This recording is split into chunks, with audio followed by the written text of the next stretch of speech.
నిజామాబాద్ జిల్లాలో చలి తీవ్రత ఏ విధంగా ఉందో తెలుసుకుందాం. మా ప్రతినిధి శ్రీపతి మరిన్ని వివరాలు అందిస్తారు. ఉమ్మడి నిజామాబాద్ జిల్లాలో చలి తీవ్రత క్రమంగా పెరుగుతోంది. రోజు రోజుకు చలిగాలులు వీస్తున్నాయి, అలాగే మంచు పొరలు కమ్ముకొని ఉంటున్నాయి.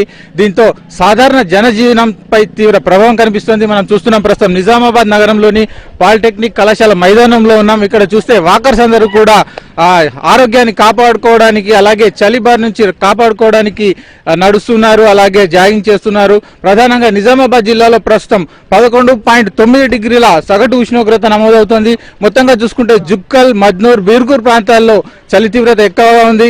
ఈ రోజు నమోదైన ఉష్ణోగ్రతలో మద్నూర్లో 6.9 డిగ్రీల ఉష్ణోగ్రత నమోదైంది. దీంతో పాటుగానే మంచు పొరలు కమ్ముకుని ఉంటున్నాయి. అయితే ఈ చలి తీవ్రత ఎలా ఉంది, దీని ప్రభావం ఎలా ఉందో తెలుసుకునే ప్రయత్నం చేద్దాం. సార్ చెప్పండి, నిజామాబాద్ లో చలి చాలా తీవ్రంగా ఉంది ప్రస్తుతం. మీరు ఎలాంటి పరిస్థితి ఎదురవుతుంది మీకు?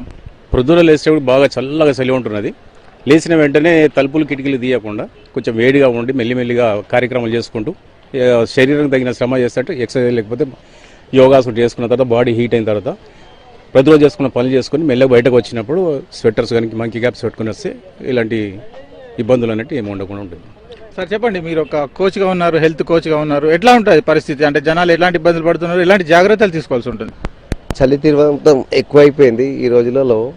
ఒకప్పుడు జమ్మూ కాశ్మీరు, అస్సాం అక్కడ వెళ్ళేవారు ఇంత చలి ఉండేది. ఇప్పుడు మన తెలంగాణ రాష్ట్రంలో చాలా చలిగా ఉంది. ఈ చలిగా ఉండడం వల్ల పిల్లలకి ఇబ్బంది అవుతుంది. స్కూల్కి మార్నింగ్ 7:30, 8కి వెళ్ళాలన్నా కానీ, స్నానం చేయాలన్నా కానీ భయంతో ఉంటున్నారు. కాబట్టి పేరెంట్స్ వేడి నీళ్ళతోని వాళ్ళకి స్నానం చేయించి జాగ్రత్తలుగా వాళ్ళకి సెటర్స్ వేసి వాళ్ళకి తోలేయాలి. పెద్దలు బీపీ షుగర్ పేషెంట్స్ కానీ, వాకర్స్ కానీ చాలా పొద్దున వచ్చేవారు. చాలా నేను డైలీ గ్రౌండ్కి వస్తూ ఉంటాను. చాలామంది కనిపించేది. ఈ చలి తీవ్రత ఎక్కువ వల్ల మంది తక్కువైపోయారు. చాలామంది భయంకి బయట వెళ్తలేరు.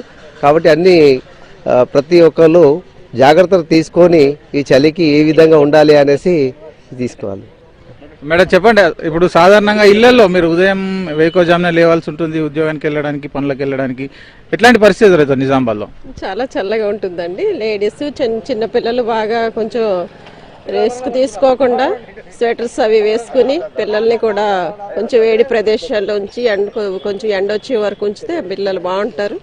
వెళ్ళే వాళ్ళు కూడా స్కూల్స్కి అది వెళ్ళేటప్పుడు కూడా పిల్లల్ని జాగ్రత్తగా తీసుకుని వెళ్తే పేరెంట్స్ బాగుంటుంది. సాధారణంగా ఎట్లాంటి సమస్యలు వస్తున్నాయి ఈ చలి ప్రభావంతో? అదే శ్వాసకోశ ప్లస్ దగ్గు, జలుబు ఇవన్నీ వస్తున్నాయి. కాబట్టి స్వెటర్స్ అవన్నీ వేసుకుంటే బాగుంటుంది అని అనుకుంటున్నాను. అయితే నిజామాబాద్ నగరంలోనే చలి తీవ్రత కూడా క్రమంగా పెరుగుతూ వస్తుంది. ఆ చుట్టుపక్కల ప్రాంతాల్లో ఏదైతే ఉందో కామారెడ్డి, అలాగే బాన్స్వాడ, ఆర్మూర్, బోధన్ ప్రాంతాల్లో కూడా చలిగాలులు వీస్తున్నాయి. అలాగే వేకువజామున పొగ మంచు కూడా కమ్ముకుంటూ ఉంటుంది. దీంతో వాహనాల రాకపోకలకు ఇబ్బంది కలుగుతుంది. అలాగే సాధారణ జనజీవనం ఎలా అయితే ఉద్యోగాలు, ఉపాధి అవకాశాలు, వ్యాపార పనులకు వెళ్లాల్సిన వారు కూడా చాలా ఇబ్బందులు పడుతున్న పరిస్థితి కనిపిస్తుంది. ఇది నిజామాబాద్ జిల్లాలో చలి తీవ్రత ప్రభావం. Video journalist అనిల్తో Sripati, ఏబినాంధ్ర.